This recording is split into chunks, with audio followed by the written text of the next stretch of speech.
Efek obatnya bekerja, dia sudah tenang. Siapa aku? Awasi dia baik-baik, jangan sampai ada kesalahan lagi. Kalau tidak, Bos Yue tidak akan mengampuni kalian. Siapa Xiang Xiang? Xiang Xiang. Shihan? Barusan sepertinya aku mendengar dia memanggilku. Bagaimana mungkin? Aku hanya tertidur saja. Tidak disangka waktu berlalu begitu cepat.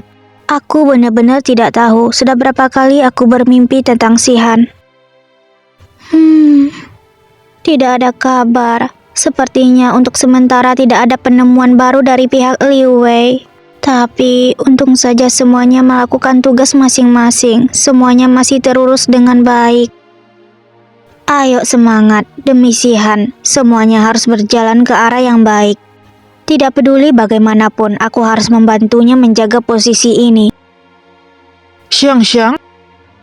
Yunjing dan Kak Mingxuan? Xiang Xiang, kamu sudah bekerja keras. Benar-benar menjengkelkan. Kalau saja paman muda di sini, tidak mungkin orang-orang itu begitu merajalela.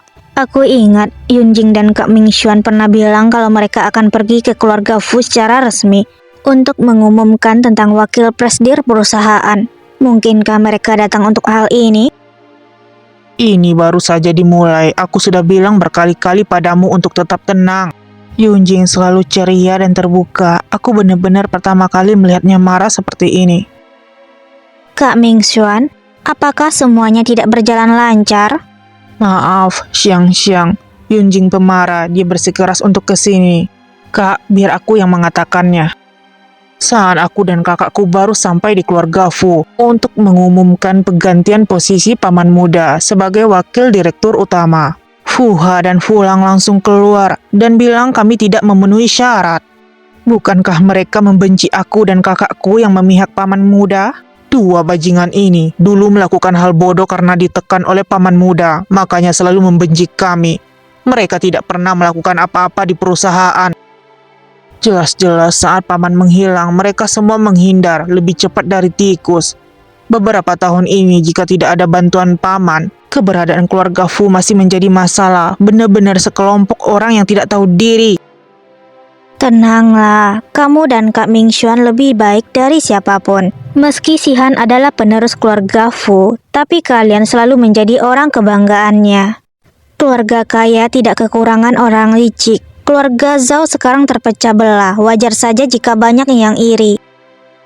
Sepertinya ada beberapa orang yang perlu diberi pelajaran agar bisa mengingatnya dengan baik.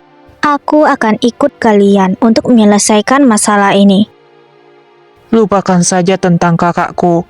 Tapi aku tidak menyangka aku memiliki penilaian yang begitu tinggi darimu. Aku sangat senang. Xiao Jing bisa disembuhkan dengan beberapa kalimat dari Xiang Xiang. Mungkin tidak peduli seberapa kuat kemampuan kita. Ada beberapa hal yang tidak akan pernah bisa dibandingkan dengan gadis ini. Rasanya seperti melihat paman yang membuat orang bersedia tunduk tanpa kata-kata lagi.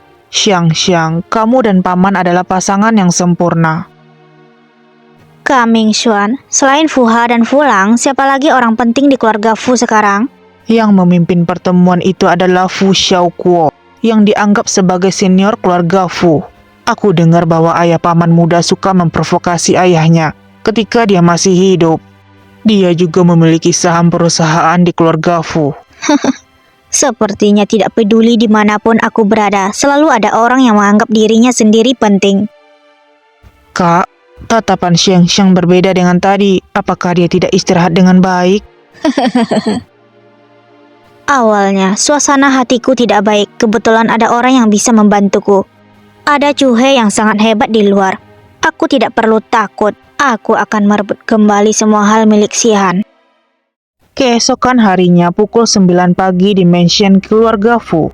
Tidak disangka dua bocah keluarga Fu itu juga datang ke rapat kemarin. Iya, betul. Mereka tidak pantas bersaing untuk posisi kepala keluarga Fu.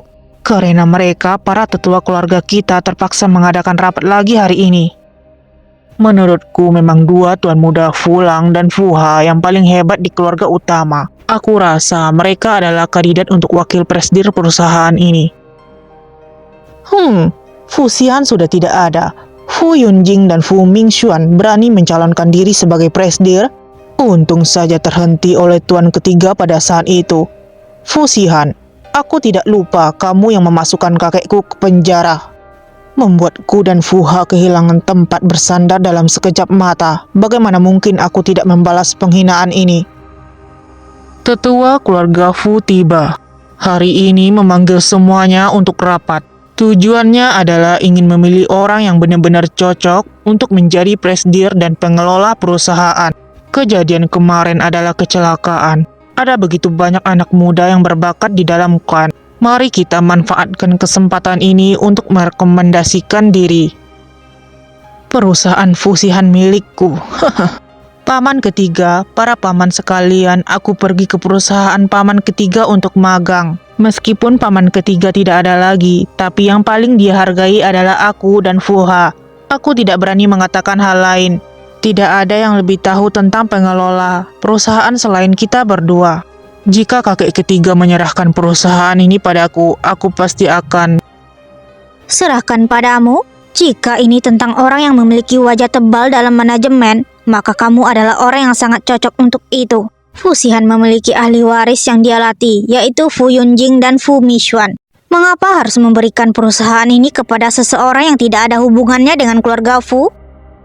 Berani sekali kamu. Kamu siapa? Kau berani masuk ke ruang rapat pribadi keluarga Fu? Kenapa sial sekali, orang bodoh mana yang mau menghalangiku? Itu aku, tunangan sah dari kepala keluarga Fu yang sah, Yun Xiangxiang. Yun Xiangxiang? Rapat kalian ini sungguh konyol.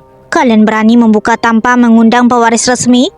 Siapa yang memberikan kalian kekuasaan? Sekarang Xihan tidak ada, aku yang bertanggung jawab atas grup Fu.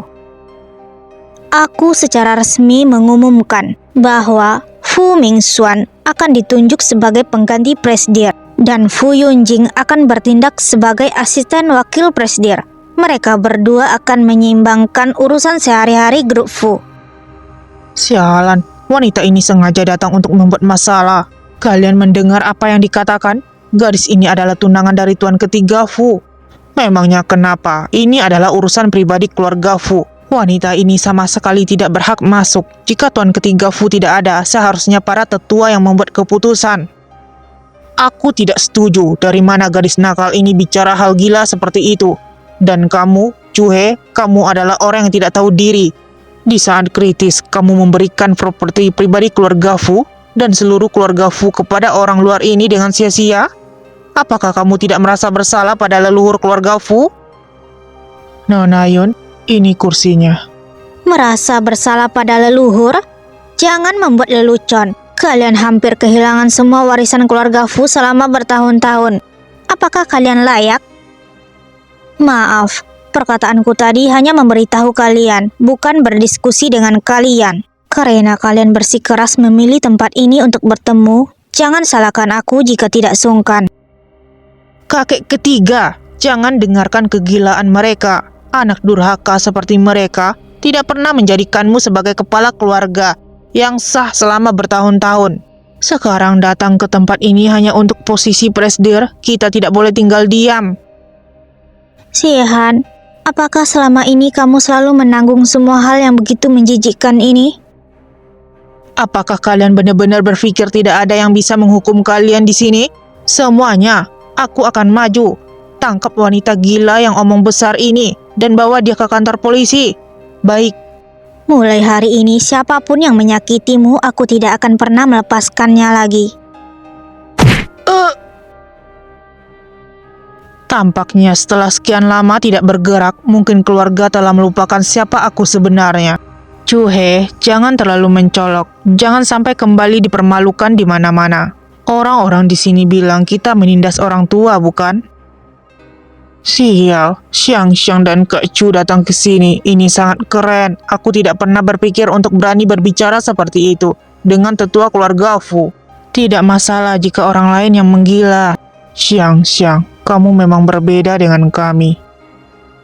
Cuhe, apa kamu sungguh ingin memberontak? Berani melawan tetua keluarga Fu secara terbuka? Jangan lupa kita adalah satu keluarga. Kalian yang ingin memberontak kan?